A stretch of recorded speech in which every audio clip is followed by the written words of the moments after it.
आज हम आपको डीएलएड 4th सेमेस्टर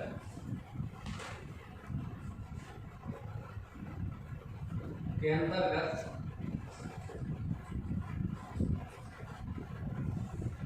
साइंस में रक्त वर्ग के विषय में बताएंगे। रक्त वर्ग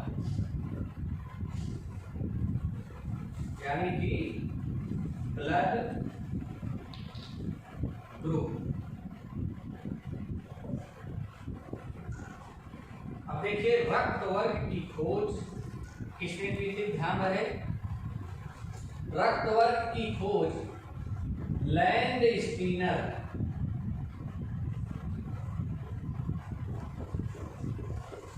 रक्त वर्ग की खोज लैंड स्टीनर ने की थी। इन्होंने मनुष्य के या मानव के रक्त को 4 वर्गों में बांटा था। वर्ग ए, वर्ग बी, वर्ग ए बी और वर्ग ओ। ध्यान रहे, रक्त वर्ग की खोज लैंड स्टीनर ने की थी। इन्होंने मानव के रक्त को 4 वर्गों में बांटा था। पहला ए, दूसरा बी, तीसरा ए बी और चौथा ओ। यहीं पर एक बात और जानते रहिएगा, मानव के रक्त में 2 प्रकार के प्रोटीन पदार्थ पाए जाते हैं, जिसको कहते हैं, एक को कहते हैं प्रतिजन,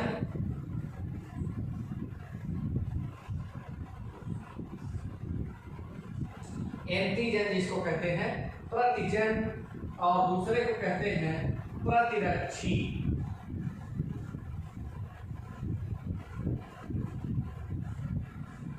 एंटीजन और एंटीबॉडी, ये जो है मनुष्य के रक्त में 2 प्रकार के प्रोटीन होते हैं। अब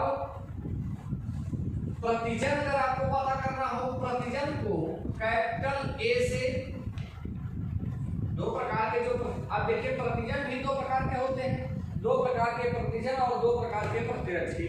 तो प्रतिजन को कैपिटल ए और कैपिटल बी से प्रदर्शित करते हैं, मतलब ए बी प्रतिजन, लेकिन इसको क्या करते हैं, कैपिटल अक्षर से प्रदर्शित करेंगे, और प्रतिरक्षी को स्मॉल अक्षरों से प्रदर्शित करेंगे, यानी स्मॉल ए और स्मॉल बी।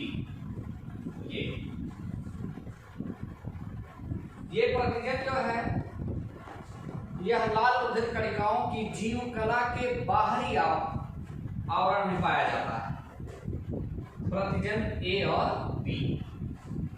जबकि प्रतिरक्षी क्या होता है, यह रुधिर के प्लाज्मा में पाया जाता है।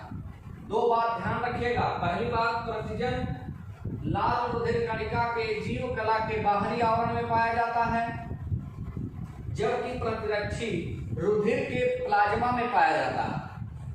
प्रतिजन 2 प्रकार के प्रतिजन पाए गए, ए और बी, जबकि प्रतिरक्षी भी 2 प्रकार के हुए, ए और बी। दोनों में अंतर क्या है? प्रतिजन को कैपिटल अक्षर से प्रदर्शित किया जाता है, जबकि प्रतिरक्षी को स्मॉल अक्षरों से प्रदर्शित किया जाता है।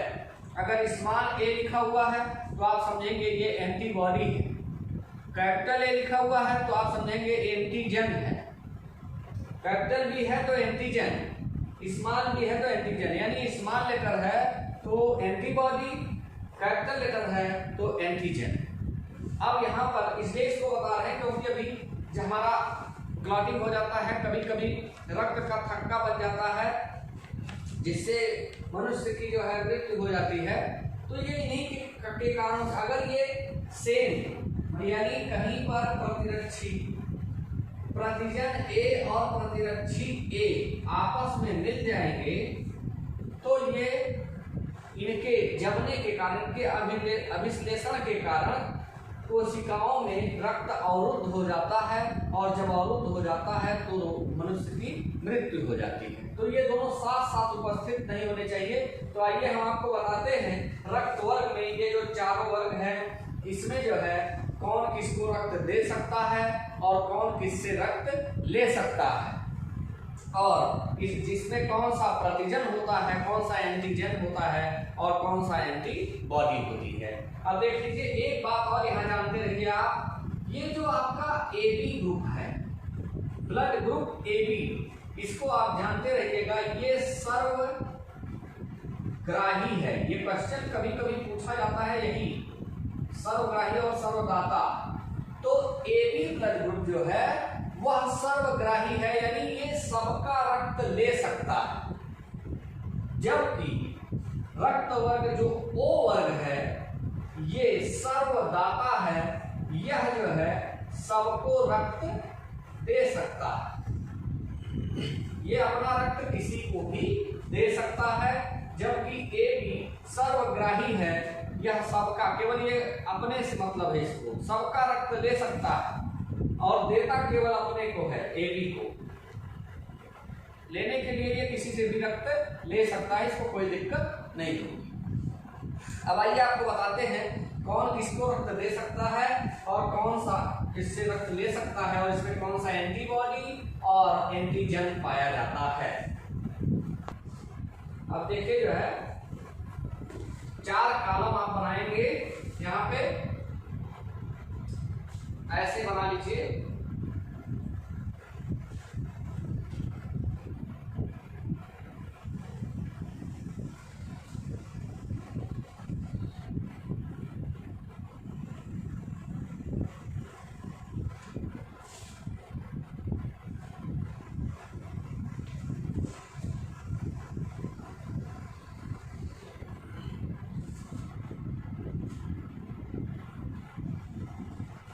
जैसे बना रहे हैं वैसे बना लीजिए, ये आपको बहुत काम देगा,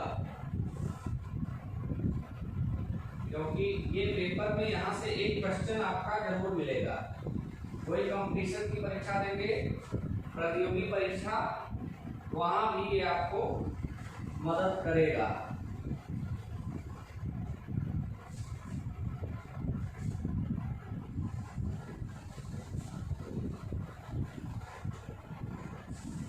अब देखिए, सबसे पहले यहाँ एक कॉलम यहाँ पर लिखेगा रुधिर वर्ग,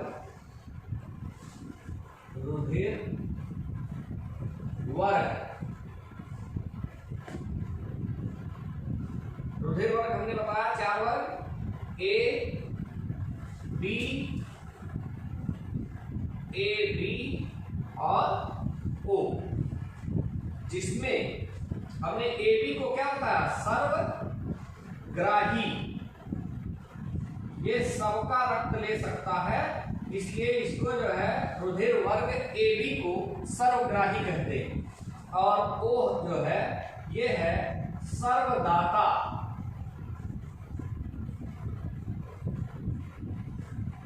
सर्वदाता। अब देखिए एक कॉलम यहां बनाइए, रक्त दे सकता है, मतलब ये A किसको रक्त दे सकता है, B किसको दे सकता है, रक्त दे सकता है।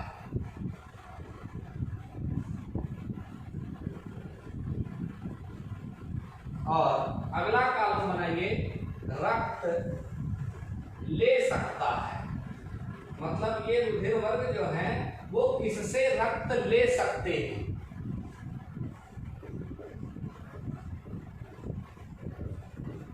ध्यान से समझिएगा, नहीं तो मिस हो जाएगा। और 2 कॉलम और बनाइए यहीं पे, साथ साथ एक जगह हो जाएगा। यहां लिख लीजिए इसमें कौन सा प्रतिजन होता है, प्रतिजन यानी एंटीजन, और अगले में प्रतिरक्षी एंटीबॉडी। अब एक एक कॉलम को आप समझेंगे।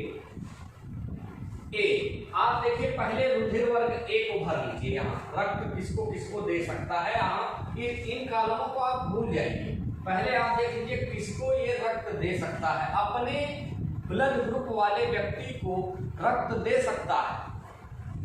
यानी ए को रक्त जरूर दे सकता है, इसमें तो कोई कंफ्यूजन है नहीं, ए को दे सकता है।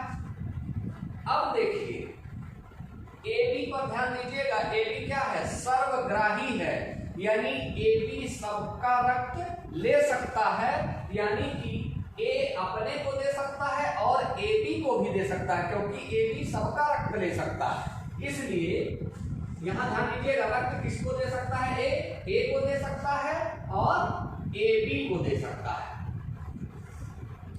बात समझ में आ गई होगी।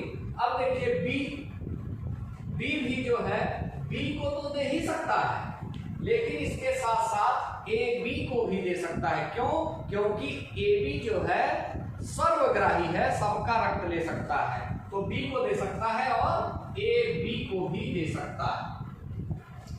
अब ए बी देखिए किसको रक्त दे सकता है, चूंकि सर्वग्राही है, तो जब सर्वग्राही होगा सभी का रक्त ग्रहण कर सकता है, लेकिन ये किसी को अपना रक्त नहीं दे सकता। मतलब क्या है, सर्वग्राही का मतलब यही है, ये अपना रक्त देने के लिए किसी को नहीं देगा, केवल अपने ही ब्लड ग्रुप को देगा और किसी को देता नहीं, लेकिन सभी ब्लड ग्रुप सभी वर्ग का रक्त ये ले लेता है। तो ए बी जो है केवल ए बी को अपना रक्त दे सकता है। अब देखिए ओ सर्वदाता है, ये सभी को अपना रक्त दे सकता है, यानी ए को भी दे सकता है, बी को भी दे सकता है, ए बी को भी दे सकता है और ओ को दे ही सकता है। तो पहला कॉलम आपके समझ में आ गया होगा कि रक्त किसको दे सकता है, ए रक्त ए को दे सकता है और ए बी को दे सकता है, बी को दे सकता है और ए बी को दे सकता है, ए बी को रक्त दे सकता है, ओ ए को भी दे सकता है, बी को भी दे सकता है, ए बी को भी दे सकता है और ओ को भी दे सकता है। अब देखिए ए बी जो है यहां भी मतलब ए ब्लड ग्रुप वाला भी ए ग्रुप भी ए बी को दे रहा है, बी भी ए बी को दे रहा है, ए बी भी ए बी को दे रहा है और ओ भी ए बी को, यानी सभी ग्रुप जो है सभी वर्ग जो है ये ए बी को रक्त दे सकते हैं, यानी ए बी कह सकते हैं सभी का रक्त ले सकता है, यानी ये सर्वग्राही है ए बी। अगले कॉलम पे आ जाइए, रक्त ले सकता है। अब ये देखिए कि एक एक वर्ग को उठाइए, ए को देखिए, अब ये किसका रक्त ले सकता है, एक तो आपको आंख बंद करके देखना है, ए का वो ले ही सकता है, अपने ब्लड ग्रुप वालों का रक्त जो है ले सकता है, और चूंकि वो सर्वदाता है मतलब ये अपना रक्त सबको दे सकता है, यानी ए को भी दे सकता है। ये तो रक्त जब ओ को दे सकता है तो इसका मतलब ए ओ का रक्त ले सकता है, यानी ए जो है ए का रक्त ले सकता है और ओ का रक्त ले सकता है। अगले कॉलम में आइए, बी, ऐसे ही बी जो है बी का रक्त ले सकता है, क्योंकि वो सर्वदाता है इसलिए ओ का भी रक्त ये लेता है। अब देखिए ए बी, यहां ध्यान दीजिएगा यही दोनों, ए बी ये सर्वग्राही है ए बी, तो ये जो है सबका रक्त ले सकता है, यानी ए का भी ले सकता है, बी का भी ले सकता है, ए बी का भी ले सकता है और ओ का भी ले सकता है। ध्यान रहे, जहां देने की बात है ओ जो है सबको देता है रक्त, लेकिन लेने की बात जहां है ए बी सभी का रक्त ले सकता है, ये सर्वग्राही है और ये सर्वदाता है।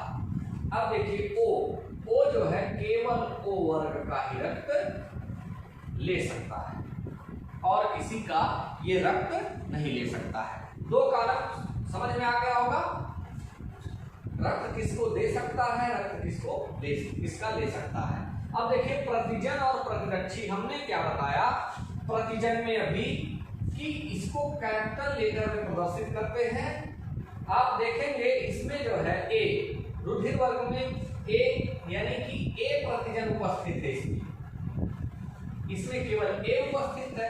यहां देखिए क्या उपस्थित है, यहाँ केवल बी उपस्थित है। यहाँ ए और बी दोनों दिख रहा है, ए भी और बी भी, तो यहाँ प्रतिजन ए और बी दोनों उपस्थित हैं और यहाँ पर कोई नहीं, यहाँ कोई प्रतिजन उपस्थित नहीं है। अब इसी के आधार पे आप देखेंगे, हमने बताया दोनों एक साथ अगर उपस्थित हो जाएंगे प्रति ए और ए, तो ये अभिश्लेषण हो जाएगा, यानी कि थक्का बन जाएगा और कोशिकाएं में ब्लड जो है अवरुद्ध हो जाएगा। अब जब ब्लड अवरुद्ध हो जाता है तो क्या होगा, मनुष्य की मृत्यु हो जाएगी, ब्लड का सर्कुलेशन नहीं हो पाएगा। यानी कि इसमें जो है प्रतिरक्षी ए नहीं, क्या होगा, बी। और ध्यान रहे इसको स्मॉल लेटर से प्रदर्शित करते हैं, और बी जहां है यहाँ सेम नहीं होना चाहिए। अगर सेम हुआ तो तुरंत ब्लड अवरुद्ध होगा, जम जाएगा, थक्का बन जाएगा। यानी बी है तो यहाँ स्मॉल ए, प्रतिरक्षी इसके साथ क्या होना चाहिए, ए। अब देखिए एंटीबॉडी ए होगा। अब ए बी यहाँ दोनों है, देखिए ए भी है और बी भी है, यानी अगर इसमें बी होगा या ए होगा, दोनों में से कोई मिल गया तो अवरुद्ध होगा, यानी कि थक्का बन जाएगा।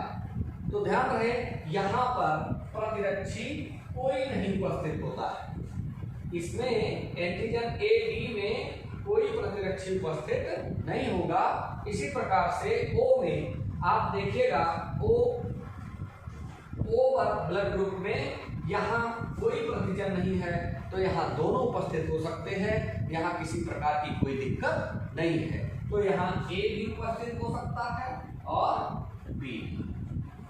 तो अभी आपको हमने बताया रक्त वर्ग की खोज सबसे पहले कार्ल लैंडस्टीनर ने की थी, और इन्होंने रक्त वर्ग को 4 वर्गों में बांटा, ए बी और ओ, और जिसमें ए बी सर्वग्राही है और ओ सर्वदाता है।